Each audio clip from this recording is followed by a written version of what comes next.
హిందూ మతంలో ఉండే అన్ని భేదాలని పోగొట్టగలిగే ఏకైక దీక్ష అయ్యప్ప దీక్ష.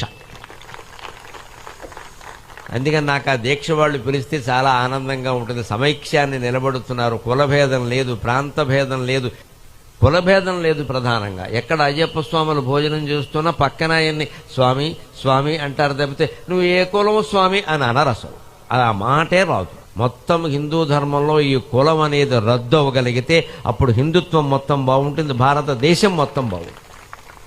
ఓ పక్క కుల సంఘాల భోజనాలు కార్తీక మాసంలోనే జరుగుతూ ఉంటాయి, అయ్యప్ప దీక్షలు కార్తీక మాసంలోనే జరుగుతూ ఉంటాయి. మన ప్రత్యేకత ఇది. పోటాపోటీ ఉండాలి, పర్వాలేదు. ఏది గొప్పదో ధర్మం నిర్ణయిస్తుంది.